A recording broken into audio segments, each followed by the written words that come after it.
At the close of World War II, the new Italian Republic emerged, and there was now no official national anthem. The song Inno di Mameli was then used, first unofficially and later officially. It was named for its author, the great poet and patriot Giaffrido Mameli.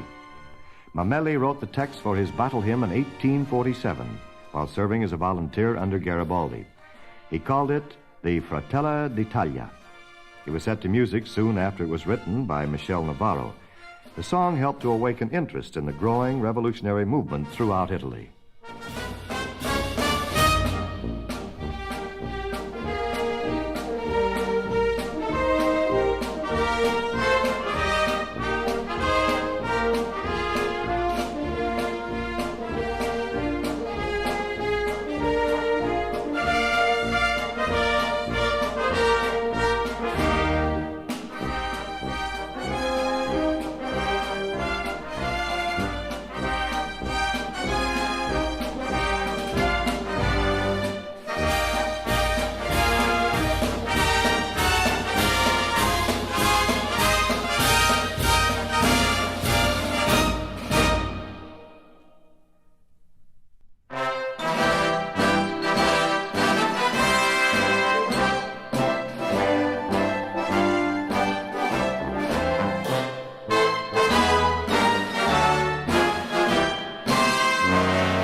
Like many another national anthem, Mexico's was written for a contest. The words for the anthem, Mexican Brethren, was written by Francisco Bocanegra. Unfortunately, the first melody set to Bocanegra's words left the Mexican public indifferent, and thus the government offered another prize for a melody to be set to the poem. This prize was won by a Spaniard, Jaime Nuno. The Mexican anthem had its premiere on September 16, 1854, in the National Theater in Mexico City.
In the spring of 1792, France was at war with Austria, and the French were suffering defeat after defeat.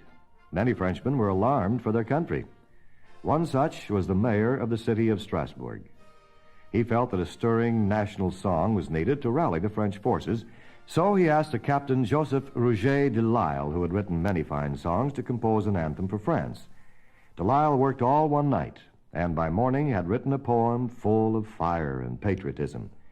He put the words to a melody which had been written in 1726 by a German named Holzmann and called the song War Song of the Rhine. The song was an immediate success, becoming what someone has described the firewater of the French Revolution. It was first sung in Paris on July 30th, 1792, by a band of ruffians from Marseille, and the partisans immediately called it the Song of the Marseillaise, which it still is called today.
Greece, the birthplace of democracy, has a distinction of having the longest national anthem in the world.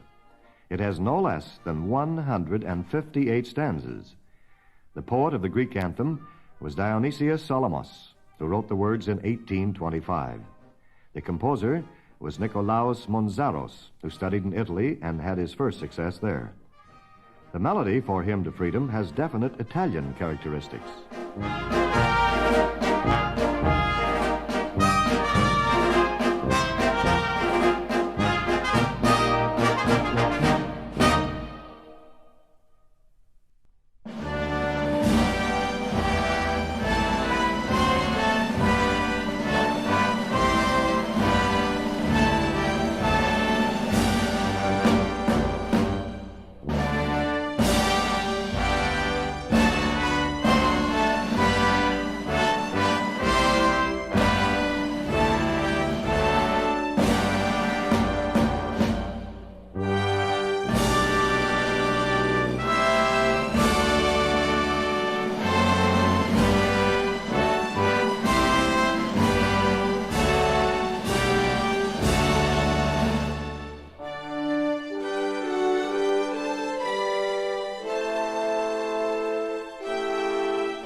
Wilhelmus van Nassouwen is an old, anonymous ballad and must have been written in the year 1568.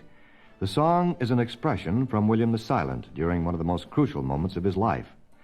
The prince's campaign to free his oppressed people from the Spanish forces had ended in dire disaster, and his cause seemed lost. It is the prince himself who speaks in the song. I, William of Nassau, am a free prince of Orange, and have always been a loyal subject to the King of Spain. It is not a song of victory, but rather one of resignation.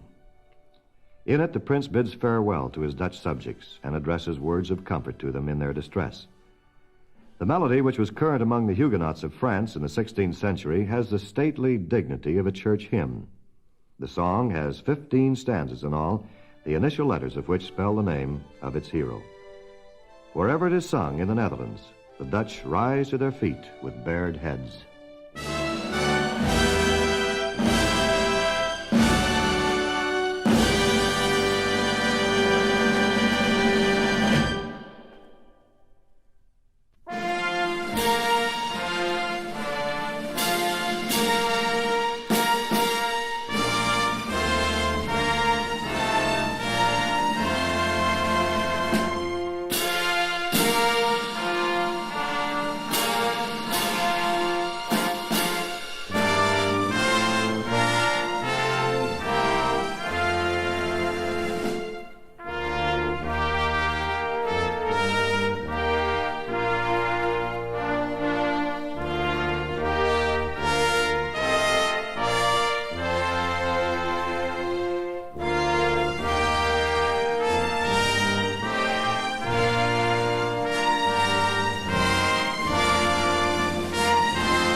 The national anthem of Australia was written during the early 1900s by Peter D. McCormick.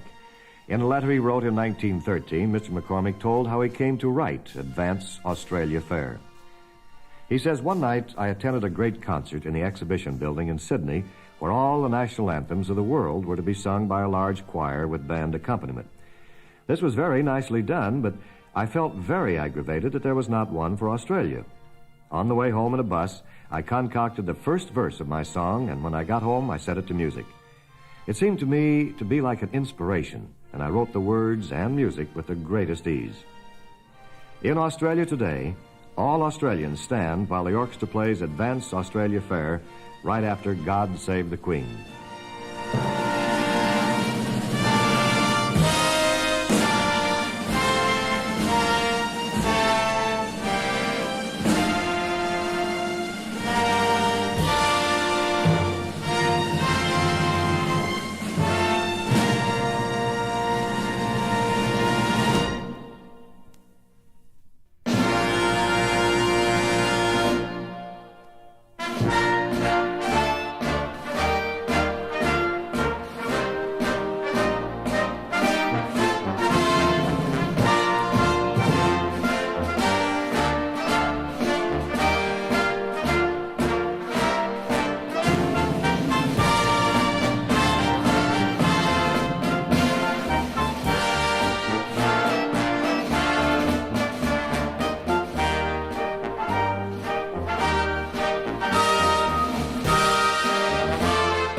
In 1943, the Soviet Union decided to try to improve its relations with their allies and to renounce its policy of world revolutions. As one of the steps in this change of policy, she decided to give up her national anthem, the International, a hymn of communist world revolution. The anthem of the Soviet Union was then produced. The music is strong and appeals to the taste of the Russian fighting men. The words speak of a proud fatherland, bound in power and freedom, to form a bulwark of friendship for both the nation and her people. The words were written by Sergei Mikhalkov and E.L. Justin, and the music was composed by the noted Soviet composer A.V. Alexandrov.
God Save the Queen. Probably the most truly international melody of them all is God Save the Queen. We know it as America or My Country 'Tis of Thee. In Germany, it is called Heil der im Siegerkranz. The Danish adopted it as an anthem as early as 1790 with the long title, Song for the Danish Subject to be sung on his king's birthday.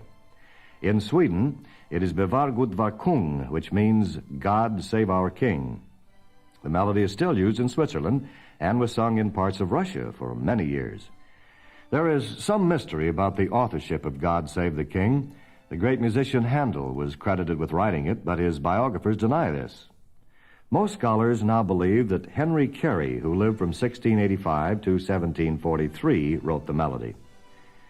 There is great drama in the first public performance of the anthem. The year was 1745. And George II of the House of Hanover was king. George II was a German, and he knew English rather badly. Though a German, he fought brilliantly at the head of England's armies against the French in the Battle of Dettingen. Nevertheless, many Englishmen who were followers of the pretender to the English throne, Edward Stuart, hated the foreigners from the House of Hanover. The Stuart followers, or Jacobites, swarmed through the streets of London singing, "Shall we basely crouch to tyrants? Shall we own a vulgar sway? Shall a royal Stuart be banished while a stranger rules the day?" The party of the kings, the Whigs, were much worried by all this. They began searching for a song, a prayer for the king, which could be sung to theater crowds in London. And they found what they were looking for in God Save the King. A special arrangement of the song was made by Dr. Thomas Arne, who had composed England's other anthem, Rule Britannia. On the evening of September 28, 1745, at the end of a theater performance at the Drury Lane Theater in London, some carefully rehearsed men began singing softly, "God bless our noble king, God save great George, our king." Other voices took up the song until everyone in the theater was singing. The song spread like wildfire all over England. It was sung again at the Covent Garden Theatre in London the following December. The anthem seemed to calm popular feeling and encourage the king and his supporters.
nations of the British Commonwealth all sing God Save the King, but in addition, they also have anthems of their own. Canada has two, the Maple Leaf Forever by Alexander Muir and O Canada by Sir Adolphe Rothier, who wrote the French words, and Calixte Lavallée, who wrote the music. English translation of the words was made by Dr. Robert Stanley Weir. Strangely, both Canadian anthems were composed for contests and special societies, the first for the Caledonian Society and the second for the St. Jean-Baptiste Society.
The United States won its independence from England in the Revolutionary War.